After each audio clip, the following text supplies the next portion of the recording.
ರಾಷ್ಟ್ರೀಯ ಹೆದ್ದಾರಿ 75ರ ಮಂಗಳೂರು-ಬೆಂಗಳೂರು ಮಾರ್ಗದ ಮರೂರು ಹ್ಯಾಂಡ್ಪೋಸ್ಟ್ ಬಳಿ ಬುಧವಾರ ರಾತ್ರಿ ಏಕಾಏಕಿ ಕಾರಿನಲ್ಲಿ ಬೆಂಕಿ ಕಾಣಿಸಿಕೊಂಡು ದಗದಗಿಸಿ ಹೊತ್ತಿ ಉರಿದಿದೆ.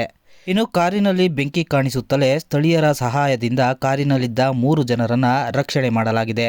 ಘಟನೆ ಕುರಿತು ಮರೂರು ಹ್ಯಾಂಡ್ಪೋಸ್ಟ್ನ ಪ್ರತ್ಯಕ್ಷದರ್ಶಿಗಳು ಕುದೂರ್ ನ್ಯೂಸ್ಗೆ ಮಾಹಿತಿ ನೀಡಿದ್ದಾರೆ. ಇನ್ನು ಘಟನಾ ಸ್ಥಳಕ್ಕೆ ಅಗ್ನಿಶಾಮಕ ಸಿಬ್ಬಂದಿಯವರು ತೆರಳಿ ಹೊತ್ತಿ ಉರಿಯುತ್ತಿದ್ದ ಕಾರಿನ ಬೆಂಕಿಯನ್ನು ನಂದಿಸುವಲ್ಲಿ ಯಶಸ್ವಿಯಾಗಿದ್ದಾರೆ.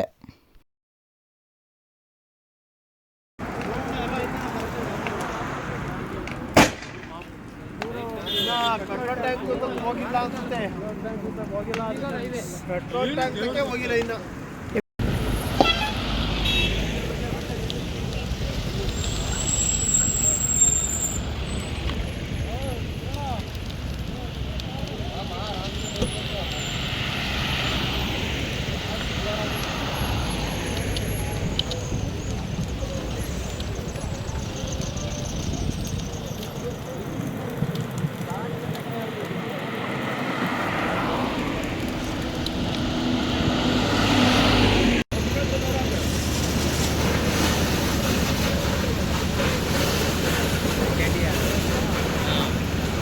ಅದು ಕೆಮಿಕಲ್ ಹಾಕಿರ್ತಾರೆ.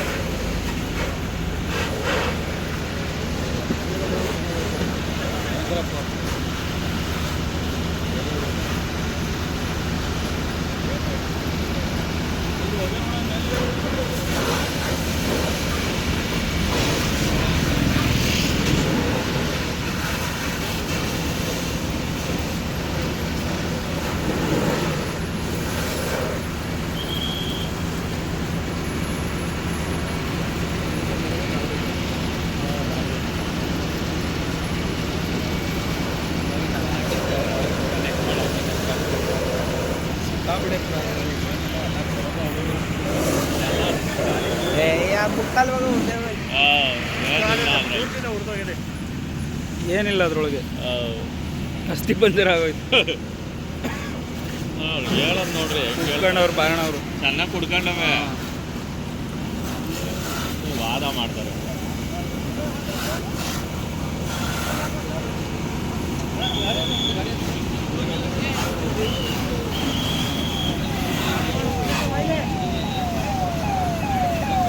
ಏನಕ್ಕೆ ಆಯ್ತಂದವ್ರು ಇವರು ಒಂದು ಕಳಿಸಿಲ್ಲ. ನಿಯರ್ ಬೈ ಯಾವುದೋ ಬಂದ್ಬಿಟ್ಟಿವೆ ಎರಡು.